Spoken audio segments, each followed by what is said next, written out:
Mama, najua kwamba ni muda mrefu sana nilikwambia kwamba kuna mtu nitakuja kumtambulisha, kuna binti nampenda.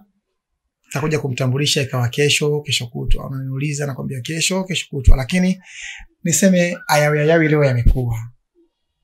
Nimeamua kuja kumtambulisha binti nyingine huyo hapa. Anaitwa Shaima. Ni kipenzi changu na ndio mwanamke ninayempenda. Na ndio niko naye sasa hivi mamangu, naishi naye mpaka pale nitakapomuoa mama. Kwa hiyo leo nimemleta kwako mama rasmi uje umuone mkweo.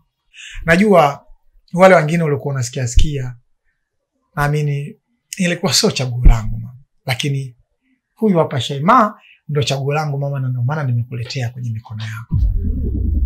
Chavi Doctor, umekuwa faraja sana kwa wagonjwa waliokata tamaa. Sisi Kim, tunakuangalia wewe.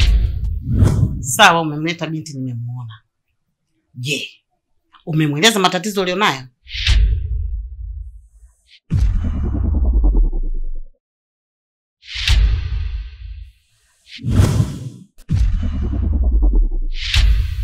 Na kuuliza umemweleza matatizo ulionayo au umekurupuka tu umechukua mwanamke umeniletea mimi ili nikupokee? Kirahisi tu. Nenda kakae naye, mueleze kila kitu. Kaa naye vizuri, umueleze matatizo ulionayo. Akilivia, mrudi tena hapa. Ndio nitawasikiliza. Vinginevyo sitakusikiliza. Mimi nilikuja hapa ni kumtambulisha huyu. Sasa haya mama, haya mambo ya matatizo yanatoka wapi mama? Nilimleta kwako ili muone mkweo, nilitumaini utafurahia mama juu ya hili. Sitakusikiliza Kim. Sijui mimi umenielewa? Haya, naomba muondoke.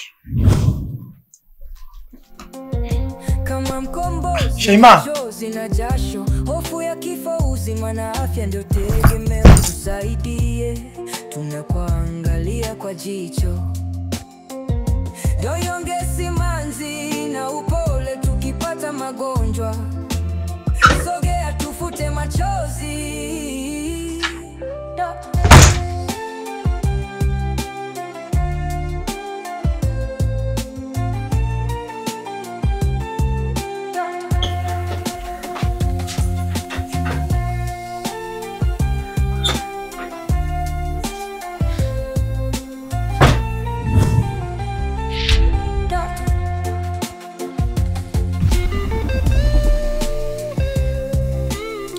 Kim. Naam.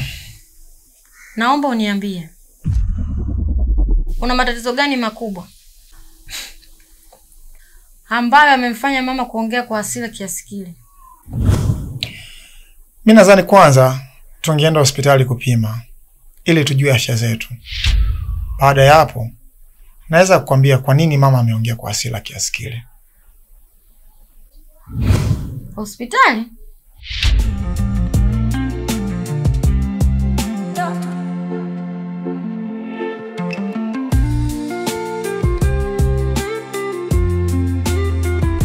Kwa hiyo shogangu ndio hivyo. Hapo sasa shogangu shakuwa mtihani. Ila ninachokushauri, rudi tena kwa mama mkwe, imadi akakwambia ukweli juu ya mume wako. Nirudi tena kwa mama mkwe? Ndio, kusiataki kueleza ukweli. Nenda kwa yule mama mkwe, mrudie tena, imadi akueleze ukweli wake. Na hisi kuna kitu ambacho anakificha. Atakueleza tu ukweli. Sawa, nitarudi. Sawa ndio, lakini shogangu naye basi kuwa changamfu na wewe, acha kununa. Changamoto lazima ipo katika maisha. Unaona? Sawa. Basi sawa shogangu.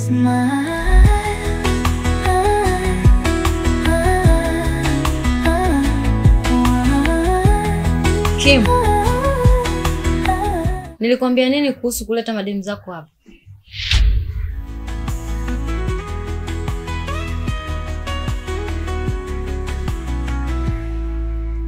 Kuna msichana kaja hapa asubuhi. Anakuulizia wewe. Ni nani? Mbona unanichanganya Shaima? Mimi sina miadi na mwanamke yoyote yule. Unanichanganya unaponiambia kuna mtu kaja kuniulizia mimi. Umfahamu msichana mweusi mfupi? Mimi nadhani watakuwa kapotea njia tu. Ameona nyumba ngapi paka kuja kuulizia hapa? Sasa unavyoniambia kaja kuniulizia mimi ndo sifahamu. Umfahamu wakati anakuulizia hadi jina lako? Tulikubaliana nini mimi na wewe kuhusu hao wanawake zako? Nakumbuka Shaima kipenzi changu kwamba tulikubaliana hutaki kuona mwanamke yoyote anakanyaga huko ndani. Na ndio hivyo mimi ninavyofanya. Sikiliza nikwambie.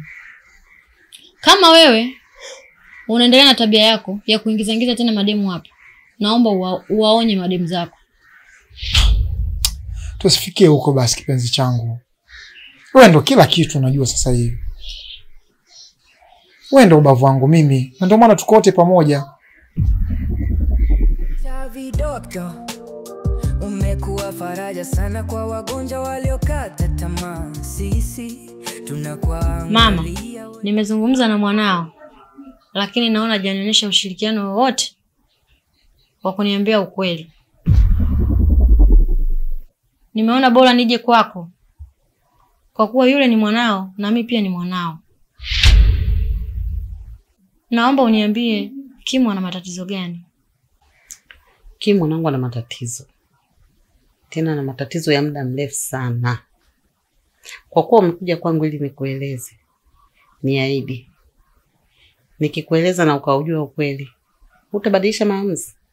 Hapana mama, sitachukua maamuzi yoyote. Kwa kuwa tunapendana mimi na yeye na tumekiana hadi nyingi sana. Kimu ana matatizo. Ni mgonjwa. Ameathirika muda mrefu tu. Na ndio maana hata mlipokuja wote nikataka akueleze kwanza hilo ulijue, ili ndio mtawaelewa, niwasikilize tujue tunapanga nini. Doyongesi manzi na upole tukipata magonjwa. Sogea tufute machozi.